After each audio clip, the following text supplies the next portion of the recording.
Hey gamers, spring is in the air, so we're going to look at Hornet. Let's check it out.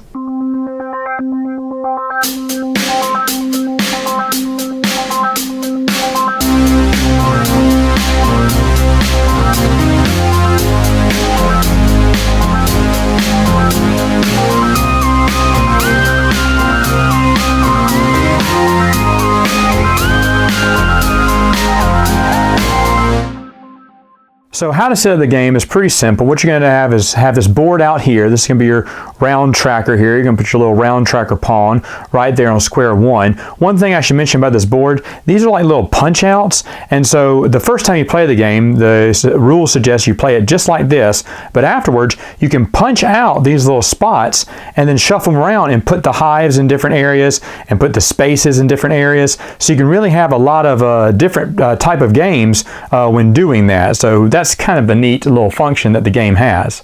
Now the game rules actually give you a suggestion how you should lay out your first tiles for your first game, but if you've done that you can basically set it up any way you want to, like I have here.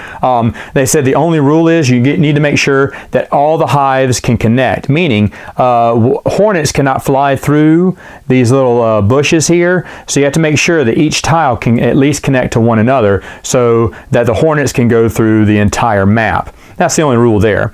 Now after that, you're going to lay out 3 nectar on each tile, and at the end of every round you're going to put additional nectar on those tiles. So there's going to be lots and lots, and as you see here, there's lots and lots of nectar to be put out on the board. You're also going to put out some of your honey, and honey are these little octagonal shaped little bits here, and you'll basically put them around the board. You get 4 of them, and in player order, starting with the huge first player pawn here, players are going to be putting out their honey in any one of these little honeycombs here. Now the only rule is that you cannot put 2 of one of your same color in the same hive. So you see here white put 2. He could not put a 3rd one here if we were doing the game setup. 2 is the maximum you can have in one hive. But other than that, you may see it kind of spread around here. And then after that, players are going to take their little hornet tokens here, and they're going to place them around the board. And of course, 2 hornets can be on the same nest. 3 hornets can be on the same thing. I mean, it's unlimited how many hornets you can have on one little tile there. But for startup, it may look something like this. Now, also in addition to that, players will get these little tokens here, 2 tokens of their color each. Basically, this is for in-game rules here. This is how they kind of claim some of these hives you see out here. And players will also be getting these cards. Now, they're going to get 6 cards, and they're all basically the same, and they're numbered 1 through 6 here, if I can just kind of show them all. And these cards are what you're going to be playing every round, and they can do different things. Now, before I kind of show you how a game round goes, which is very simple, let me explain what these cards do. The first card is gathering nectar. As you see, it's kind of simple. You're gathering 3 nectar on the square you're at. So if red were to play this, red could gather these 3 nectar on the square where red is at and put them, you know, in their area with a bunch of their honeycombs. They'll have all their honeycombs basically in their area as well. Before they place it out, they'll take the nectar in there as well. So that's what this card does. Now the next one, as you see, is basically a gather action, but it's mean. All of these have nice and mean cards to them, and I'll explain what that means in a minute. But the mean card here basically says you get to gather all the nectar on the tile. So let's say after a couple of rounds, maybe there's a lot of nectar left here, and pink wants to really play and get all that nectar. They can play this card and get all the nectar on their one tile, which is really cool. Now, the thing where it has here, this is an evil card, meaning if a majority of players, in this case we have a 4-player game, if 3 or more players pick the gather action, whether it be naughty or nice, then that's going to hurt this player here because they're going to have to take not this action, but the negative action. The negative action says they can only take 2 nectar cubes, and then they have to give up 1 of their honey. Oh no! So in that case, pink player would take up 2 and then get rid of 1 of their honey, which is not good because they need that to score that hive.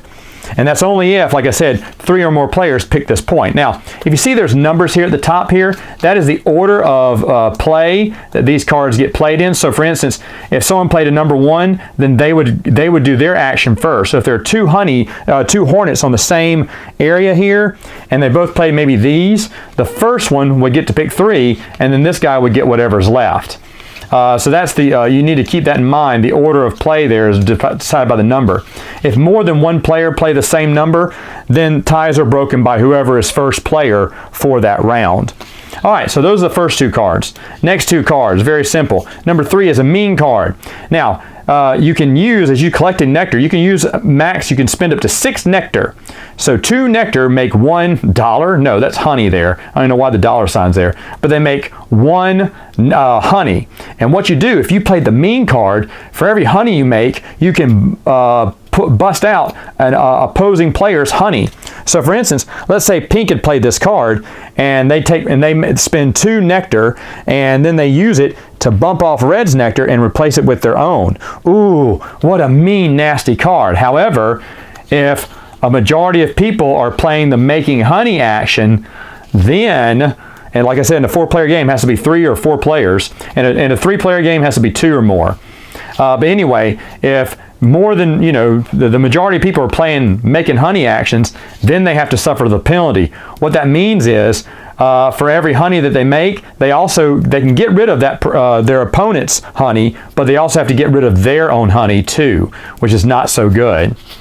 Risk or reward there. Now for the nice one, he gets to make up to 8. He can spend up to 8 nectar, and 2 can either do one of 2 things. You can either place your honey on the board or spend 2 nectar to boot out someone else's honey on the board. I just forgot to mention on this card here, you can either do either or. This one is spend 1 nectar, and you get to basically flip this little token here.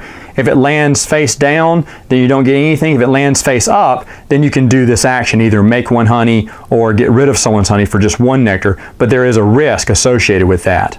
Now, the thing about this is each one of these hives will be scored, and the most honey in that hive, when the round tracker gets to it, will decide who claims that little nest there. And so you may want to it may be all full. Maybe all the nectar's already full in there. Let's say white had 3 in here and red had 2 in there. Well, pink wants majority here, but they can't do that. Well, if they were to spend nectar, like let's say they spent all 8 nectar. Well, that makes 4 cubes. Now, they can either boot out or make their own. So what they did is for 2 of those turns, they booted out white and red, and for the next 2 nectar 4 nectar they spent, they put in 2 of their honey like that, and now they have majority over the hive. And that's what it is, but it's either or, it's not both. Number 5 and 6, these are flying actions. You can move up to 3 squares, and if you play this one, the aggressive one, you can collect up to 3 honey. So for instance, if red played this, he could go 1, 2, 3. He couldn't go here because there's a hedge there, but he could go right here, and he could gather all the nectar. I said honey there, but it's nectar he's gathering, and put it in his player area. Now, if more than 1 player, though, played fly, then what he does is he can move up to 3 spaces. He gathers no nectar, and he has to get rid of 1 of his honey. Oh no! And that's if the majority of players pick fly. Now, the nice fly action, you can go 3 spaces and collect 1 nectar. So basically how each round is going to go is all the players are going to pick cards from their hands. They're going to put them face down, and they're going to reveal them. And then, of course, in the number order, with ties being broken by the first player, they're going to go through those actions. Those risk or rewards cards could also come in handy too, seeing if anyone else is doing the same thing you were doing. And so what you're trying to do is fly around, gather nectar, make honey, and put it into these little honeycombs. So in this case, and when we get to this round, A would score. So let's say that, I'm going to move all this stuff over here. Let's say A was here. Okay, is that enough? Yeah. Okay, so we have 3 pink, 2 white, and 1 red. So in this case, pink would actually win that hive. They would take one of their little tokens, and then they'd cover this up and move all their honey over here on this player board here. Now, if it was tied, let's say that it was a 3-way tie. Red had an extra one in there. Well, who wins it? Well, in that case, when it scores, no one wins it, and you place one of these over the hive, And then, of course, all these would move over here, and they go in their little respective areas here, because this is going to serve as a tiebreaker at the end of the game if no one can get 3 honeycombs. But if someone could, they'd play this on the board. Now, once one of these is played, no more nectar is put on that tile. When you replenish nectar every round, you're not replenishing nectar on hives that have already been scored. And so the game's going to keep going around and around until someone gets their 3rd honeycomb. Now, if someone does not do that, if someone does get their 3rd honeycomb, game's over. That's it. Game's over, just like that. That player won if they got 3. If they did not, by the time we get to this space in a 2 to 3 player game, or this space in a 4 player game, or if we made it up to the top in a 5 player game, if no one had scored 3 honeycombs here, then this would be the tiebreaker. Whoever had played the most honey on those hives that have been scored would win. And then, of course, like I said, you just count up all your honey pots, and that's the winner in a tiebreaker, or first person to 3 wins. Final thoughts. What do I think about the game? Well, first off, why is it called Hornet? It's about bees. Why not just call it bees? I read an interview from the creator, and he said, oh, bees sounds like a children's game, and we don't want this to be a children's game. This is Hornets. Hornets are meaner, and they're more adult, and adults will like this game too. No, they won't. This is a very simple game. This is a children's game. I was deceived at first. I said, oh, maybe it is a game for my gaming group. And as I opened it up and read over the rules, I went, no, this is a game for kids. And I played it with my little nephews, and we had a great time. So if you're in the market for a kids game or a family game, then this is it. If you're looking for an adult game night thing, no, this is not it. Like I said, fun, but very simple mechanics. I love the theme. I love the game. I wish it was bees, not hornets. That makes no sense to me. I think he said that, oh, there's an Australian hornet that collects honey. Really? Anyway, besides that, the game is okay, but it is a children's game. I am just convinced about that. It's staying in my collection because my nephews love it, so I'm keeping it. All right, gamers, that's all the time I have for now. Until next time, buzz on.